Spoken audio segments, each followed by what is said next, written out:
안녕하십니까. 부마민주항쟁 기념사업회 이사 이명곤입니다. 오늘 부마민주항쟁 스포츠죠. 발대식 맞아 제가 간단한 좀 말씀을 드리려고 이 자리에 섰는데요. 사실 이제 우리가 얼굴을 같이 맞대고 토론하듯 얘기하듯 이렇게 나누면 참 좋은 시간이 되었을 텐데 코로나 전국 때문에 이렇게 영상으로나마 인사를 드리게 되었습니다. 그 시절 1961년부터 시작되었던 박정희 정권은 1979년까지 18년 동안 대한민국을 통치하게 됩니다. 영구집권을 위해서 유신헌법이라는 것을 만들게 되고요. 온 국민들에게 유신이라는 것을 포장하고 좋게 포장하고 결과적으로는 박정희와 유신 독재 정권이 영구 집권할 수 있도록 기획했던 것이었죠. 당시에는 아무것도 할 수 없는 시절이었죠. 직접적인 국민투표도 없었고요. 체육관 선거라 해서 전국적으로 통일주체국민회의를 만들어서 각 지역별로 대표자를 뽑고 이 대표자들이 장충체육관에 모여서 대통령 선출을 했습니다. 그러니까 이제 박정희가 계속 영구 집권할 수 있도록 되었고요. 유신 정권 하에 한국이 민주주의를 꽃피운다는 것은 꿈을 꾼다는 것은 굉장히 힘들고 어려운 일이었습니다. 그런 점 이제 79년 10월 16일 유신이 아무래도 긴 세월 동안 철권 통치를 하게 되면 더 많은 문제들이 나타나는 것 같아요. 이게 합병증까지 드러나면서 경제도 힘들어지고 대외적인 신용도도 떨어지게 되고 이러는 과정에서 이제 10월 15일 부산대학교에서 유인물이 뿌려지면서 유신에 반대하는 이제 데모를 계획하게 되죠. 10월 16일 이제 부산 대학생들 약 5천 명이 시내로 진출하게 되는데 시민들의 호응이 폭발적으로 일어나게 되죠. 그래서 이게 출발은 학생들로부터 출발했지만 시민들이 가시하면서 이게 이제 시민항쟁이 된 겁니다. 10월 16일 부산에서 학생들과 시민들이 시위를 진행했다라는 소식을 듣고 인근한 마산 지역에서도 시위를 준비하게 되었고요. 그래서 마산 지역은 그 이틀 후인 10월 18일 날 드디어 이제 또 마산 지역에서 시위를 하게 되고 이 역시 마산 지역에서도 엄청난 시민들의 호응이 일어납니다. 그래서 출발은 학생들이 우물에 돌을 던지듯 파문을 일으켰지만 결국 그 시민들의 참여로 이게 이제 민주항쟁으로 시민항쟁으로 이렇게 이제 전환이 되었는데요. 그래서 우리가 부산과 마산 지역에서 시위가 있었다 해서 당시 언론에서는 부마 사태라고 했고요. 그게 이제 세월이 흐르면서 부마 사태가 아니라 부마 민주 항쟁으로 공식 명칭을 정하게 되었습니다. 작년에 드디어 이제 국가에서 부마 민주 항쟁을 한국 민주주의에 있어서 굉장히 중요한 민주화 운동의 노력으로 평가가 되어서 드디어 부마민주항쟁 기념일인 10월 16일을 국가기념일로 지정하게 됨으로 해서 비로소 부마민주항쟁이 이제 말 그대로 명실상부한 한국 민주주의의 4대 항쟁 중 하나로 기록이 되게 되고요.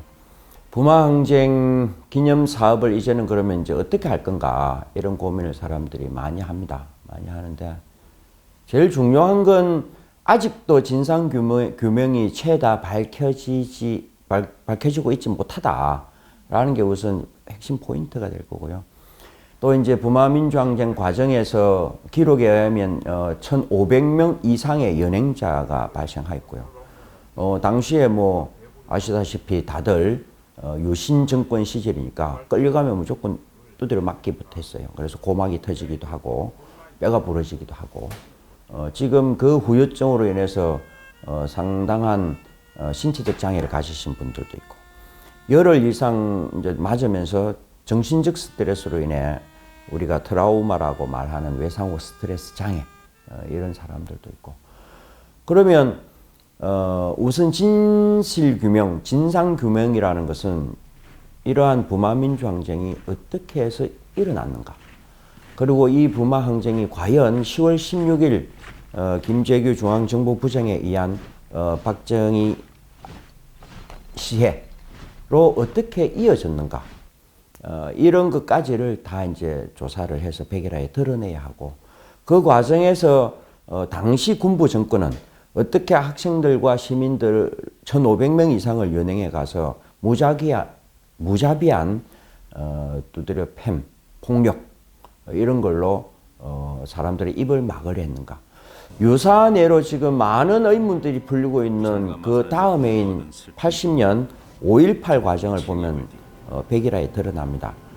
광주에서 학생들이 시위를 시작하고 또 많은 시민들이 함께 참여하고, 그것을 폭도로 몰면서 정권이 무자비한 진압을 하게 되는데, 그때 군대를 투입하고 총을 쏘고, 그래서 수많은 사상자가 발생하고, 이를 통해 정권은 새로운 자기의 권력들을 다시 이제 찾아가고, 이런 과정들이 이제 백일화에 지금 드러나듯이, 어쩌면 박정희가 죽지 않았다면 부산 마산 시민들을 수백 명 아니 수천 명이 죽었을지도 모르는 상황이 그대로 펼쳐졌다, 이렇게 보여집니다. 그렇다면 이 모든 진상규명 작업들이 이제부터 우리가 해가야 할 매우 중요한 과제로 남아 있습니다.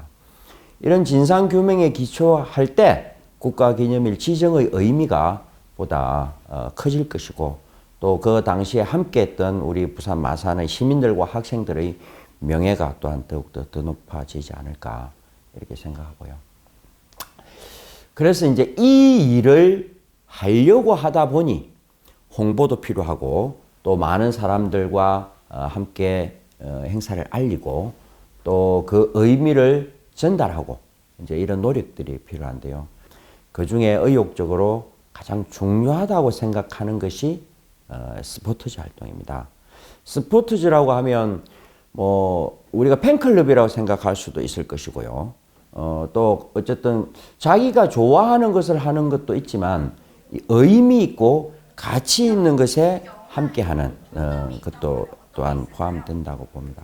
그래서 부마항쟁 스포츠즈라는 것은 이러한 부마민주항쟁의 의미를 일반 시민들에게 알리고, 또 그 행사도 알리고, 그래서 부마민주항쟁의 의미를 우리 부산, 마산, 경남 도민들이 함께 공유하고자 하는데 제일 큰 의도와 목적이 있다.